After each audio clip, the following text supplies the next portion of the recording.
जी नाज़रीन, मुल्क में महांगाई उरूज ते पहुतल आहे। माण्हू ॿिनि वक़्तनि जी मानी खाइण लाइ परेशान आहिनि। इन सूरत हाल में ख़ुशियूं मल्हाइण ॾाढो मुश्किल थी वियो आहिनि।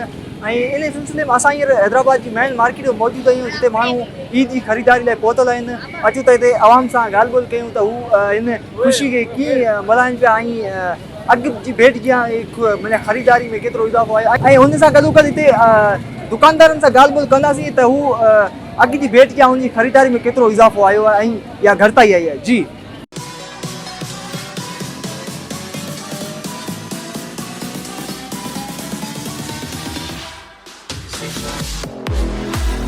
पहिरियां जेका ईद जी असां शॉपिंग कंदा हुआसीं, पहिरियां एतिरी महांगाई न हूंदी। हाणे ही जो दौर हले कहिड़ो आयो आहे, जेको सूट असां हिते 2000 में वठंदा हुआसीं उहो 5000 6000 खां घटि कोन थो मिले।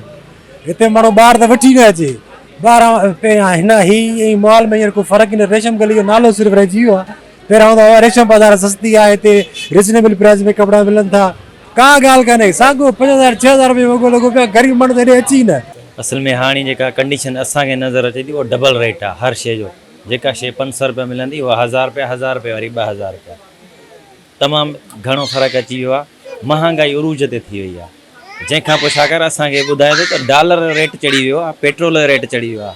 असां त हुनखे चऊं कपिड़े सां डॉलर जो छा वञे, चवंदा अचे ई माल ॿाहिरां थो।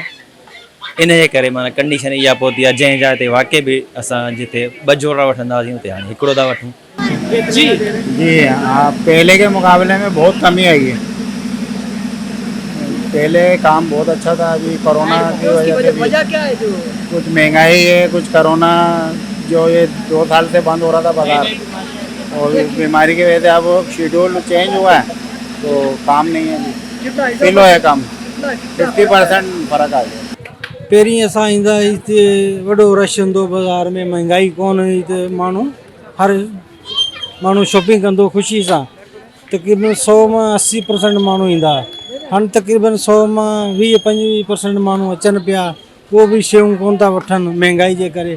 ग़रीब माण्हू परेशान लॻो पियो आहे, महांगाई एॾी थी वई आहे। इन करे न मां पाण आहियो ॾिसो कोन शॉपिंग कई आहे। ईअं वञूं पिया ॾिसी रेट ई एॾो, जेकी शइ पहिरीं 1000 में मिली वेंदी हाणे 3-4000 सां घटि रेट ही कोने सूट जो वगे जो।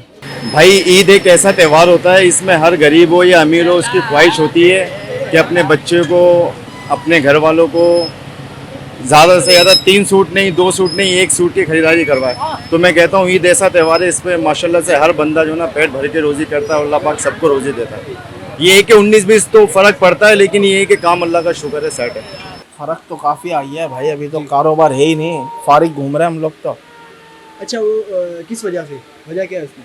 महंगाई इतनी हो गई है, लोगों के पास पैसे ही नहीं है।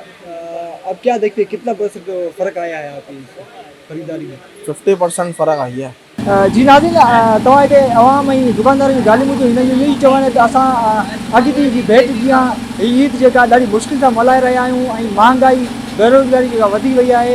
असां ॿिनि वेले जी मानी खाइण लाइ परेशान आहियूं, जिते एॾियूं ॾाढो मुश्किल थी वियो आहिनि। जिते असां 4 जोड़ा वठंदा हुआसीं हर हिते, हींअर हिते असां 1 जोड़ो ॾाढो मुश्किल सां वठी सघूं था।